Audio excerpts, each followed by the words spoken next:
Halo, bismillahirrahmanirrahim. Perkenalkan, nama saya Muhammad Rifki Nuriman. Saya dari kelas 1A Farmasi.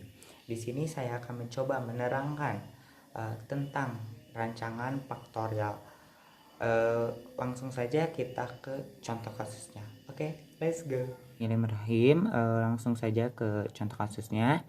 Dan langsung saja ke tabel 7.6, yaitu data ketersediaan P dalam tanah menurut kelompok X, kombinasi perlakuan. Kita mulai menganalisis jumlah kuadratnya ya. Analisis jumlah kuadrat. FK atau faktor koreksi FK sama dengan 210,7 kuadrat per 48, dan hasil dari 210 per 7 kuadrat itu dari mana? Itu tuh hasil dari jumlah data faktor kelompok 1 sampai dengan 3, dari jumlah kelompok 1, kelompok 2, dan kelompok 3 semuanya dijumlahkan. Terus hasilnya tuh nanti dikuadratkan dan mendapatkan hasil 210,7 kuadrat per 48. Dan 48 tuh dari mana? 48 tuh dari faktor A dikali faktor B dikali kelompok. Jadi faktor A ini kan ada 4, faktor A, dan faktor B. 4 dikali 4 sama dengan 16. Kemudian dikali kelompok-kelompoknya kan ada 3. 1, 2, 3. 16 dikali 3 sama dengan 48. Dan hasilnya yaitu 924,88521. Itu untuk perhitungan FK. Kemudian nomor 2 yaitu JK total, sama dengan 2,1 kuadrat ditambah 2,3 kuadrat tambah titik-titik tambah 6,1 kuadrat dikurangi FK. Ini tuh dari mana? Ini tuh semua kelompok dari mulai sini sampai ke sini jumlahnya tuh semuanya tuh dikuadratkan kemudian dijumlahkan, dan hasilnya yaitu 1065,97. Kemudian dikurangi FK. FK tuh hasil yang ini yaitu 924,88521, dan mendapatkan hasil 141,115.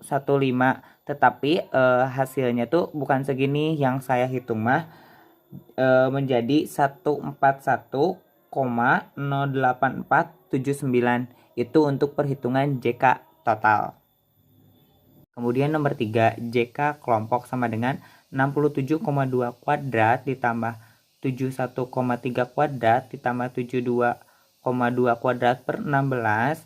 Dan untuk yang ini tuh dari mana? Ini tuh dari data kelompok yang ini, kemudian dikuadratkan per 16. Dan 16 ini dari mana? Dari jumlah data tiap kelompok, yaitu dari sini. Kurangi FK yang ini, dan mendapatkan hasil 0,888. Itu untuk perhitungan JK tiap kelompok. Kemudian nomor 4, JK kombinasi A, B sama dengan 8,5 kuadrat ditambah titik-titik ditambah 18,1 kuadrat per 3 kurangi FK.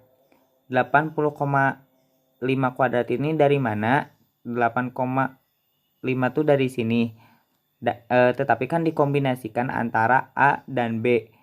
Jadi 85 tuh dari mana? Dari sini. 2,1 ditambah 3,1 ditambah 3,3, dan mendapatkan hasil segini 8,5. Kemudian dikuadratkan dan menjadi seperti ini. Kemudian dibagi 3. 3 ini dari mana? 3 ini dari jumlah kelompok, yaitu 1, 2, 3 dikurangi FK.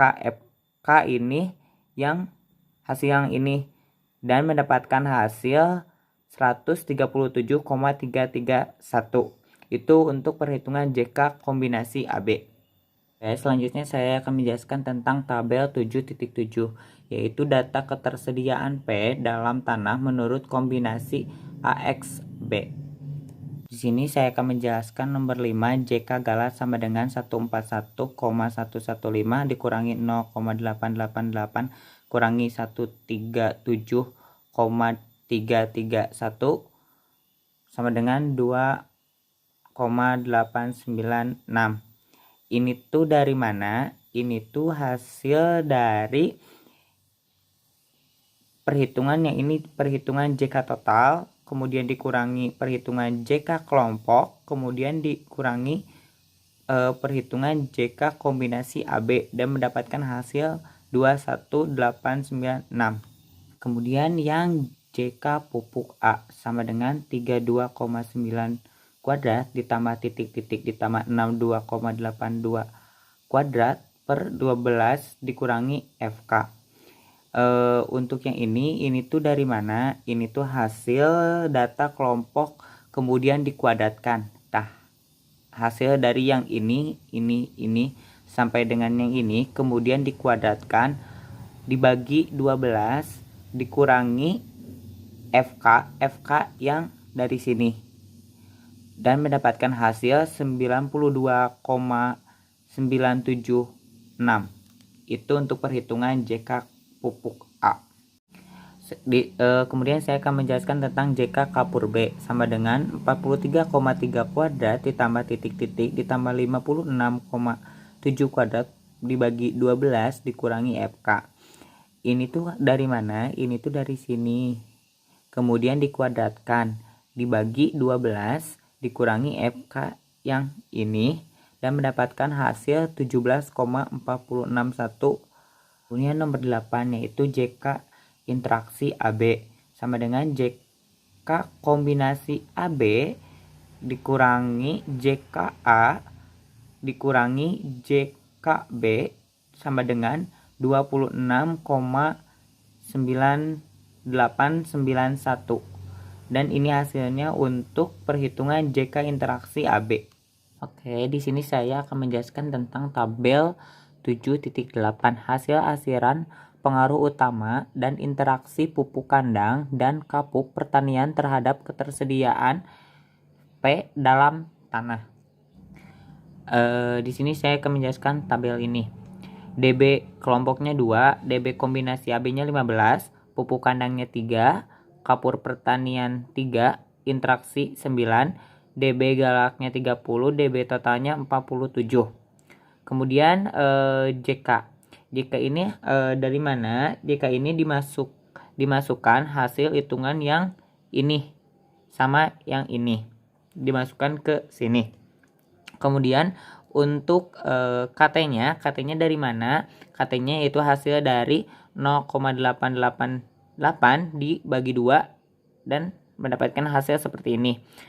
Kemudian seterusnya sampai dengan ke sini dan mendapatkan hasil seperti ini. Sama ini dibagi ini hasilnya segini, ini dibagi ini hasilnya seperti ini. Kemudian untuk F hitung tuh dari mana?